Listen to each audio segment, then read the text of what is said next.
Hi hello வணக்கம் மக்களே. இன்றைக்கி நம்ம சேனலில் மகாபாரதம் தலைப்பு தான் பார்க்க போகிறோம். அனைவருக்கும் இனிய இரவு வணக்கம் மக்களே. தலைப்பு 52வது தலைப்பு, உயிர்கள் எப்படி கல்வி பெறுகின்றன. சுமார் 5000 ஆண்டுகளுக்கு முன் மகாபாரதம் நிகழ்ந்த காலத்தில் வெறும் 18 லட்சமாக இருந்த உலக மக்கள் தொகை இன்று 7.5 லட்சம் கோடியாக உயர்ந்திருக்கிறது. மறுபிறப்பு என ஒன்று இருக்கிறது என்றால் எப்படி இவ்வளவு அதிக எண்ணிக்கையில் உயிர்கள் பெருக முடியும் அப்படின்னு சொல்லி ஒரு கேள்வி எழுப்புகிறாங்க மகாபாரதத்தில். மகாபாரதம் நிகழ்ந்த காலத்தில் இரு சேனைகளிலும் பல்லாயிரக்கணக்கான மக்கள் இருந்தார்கள்.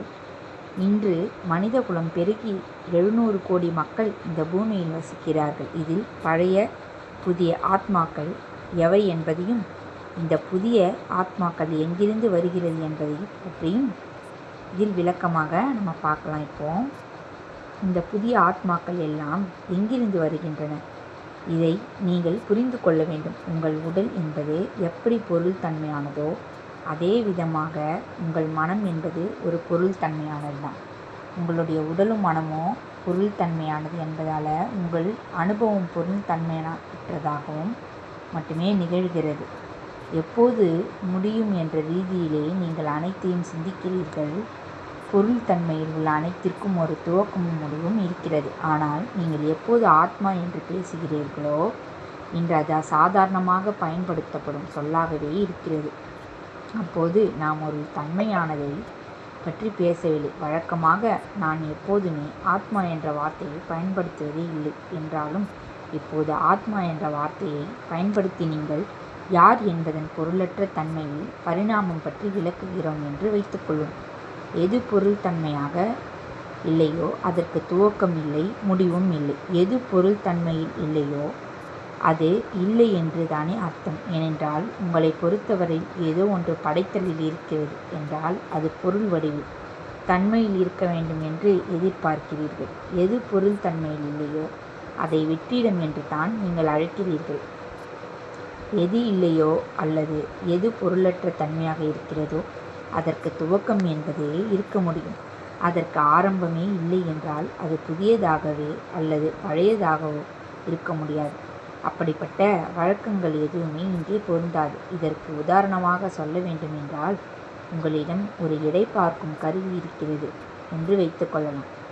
உங்கள் எடையை பார்க்க விரும்பி அதன் மீது ஏறி நின்றீர்கள். மிக துல்லியமாக உங்கள் உடல் எடை எவ்வளவு இருக்க வேண்டும் என்று ஆரோக்கியம் சம்பந்தப்பட்ட புத்தகங்களில் வரையறுத்து வைத்திருக்கிறார்கள். அதே அளவு இருக்கிறது. நீங்கள் திருப்தியாக கீழே இறங்கினீர்கள். அடுத்ததாக இந்த பூமி தாய் எப்படி இருக்கிறார் என்பதை பார்த்து நினைத்து அந்த எடை பார்க்கும் கருவியை தலைகீழாக திருப்பி வைத்தீர்கள்.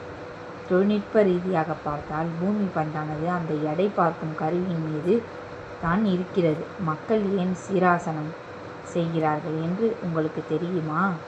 ஏனென்றால் இந்த பூமியின் எடையை தங்கள் தலை மீது சுமந்தால் எப்படி இருக்கும் என்று பார்க்க விரும்புகிறார்கள். சிராசனம் செய்து கொண்டிருக்கும் ஒருவரை சற்று தொலைவில் இருந்து ஒரு புகைப்படம் எடுத்து அதை தலைகீழாக திருப்பி பார்த்தீர்கள் என்றால் இந்த பூமி பந்தை அவர் சுமப்பது போலத்தான் தெரியும். எனவே நீங்கள் எடை பார்க்கும் கருவியை தலைகீழாக திருப்பி வைத்து பார்த்தால் அந்த எடை பார்க்கும் கருவியின் எடை தான் உங்களுக்கு தெரியக்கூடும். பூமி பந்தின் எடை உங்களுக்கு கிடைக்காது. இப்போது அது இப்படித்தான் இருக்கிறது. உங்கள் மனதின் வழியாக பொருள் தன்மையில் இல்லாத ஒன்றை புரிந்து கொள்ள முயற்சி செய்கிறீர்கள்.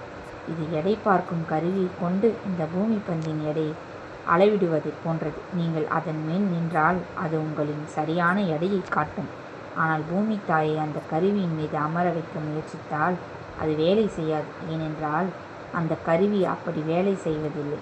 எனவே நீங்கள் ஆத்மா என்ற வார்த்தையை உச்சரிக்கையில் எண்ணிக்கையை பற்றி பேசக்கூடாது. எண்ணிக்கையும் பொருளற்ற தன்மையின் இயல்பும் எப்போதும் இணைந்து செல்ல முடியாது. எண்ணிக்கைகள் எப்போதுமே பொருள் தன்மையானவற்றை குறிப்பிட மட்டுமே பொருந்தும். எத்தனை காலமாக, எவ்வளவு தூரம், எவ்வளவு பெரியது, எவ்வளவு சிறியது, இவை எல்லாமே படைத்தலில் பொருள் தன்மையில் உள்ளவற்றை மட்டுமே குறிக்கும்.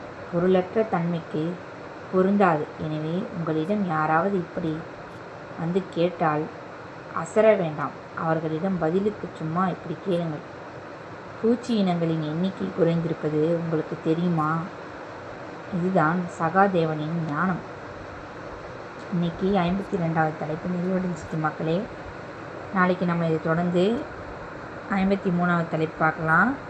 நம்ம சேனல் எல்லாம் லைக் பண்ணுங்கள், ஷேர் பண்ணுங்கள், சப்ஸ்கிரைப் பண்ணுங்கள், கூடவே ஃபாலோ பண்ணுங்கள், கமெண்ட்ஸ் பண்ணுங்கள் மக்களே. நன்றி, வணக்கம் மக்களே. நாளை பார்க்கலாம். மகாபாரதம் இருந்த காலத்துல 2 சாணைகள் இருந்தாங்க. அந்த காலத்துல நடந்த போர் மிக பிரம்மாண்டமானது. அதனாலதான் இப்போ வரைக்கும் அதை பத்தி பேசிக்கிட்டு இருக்காங்க.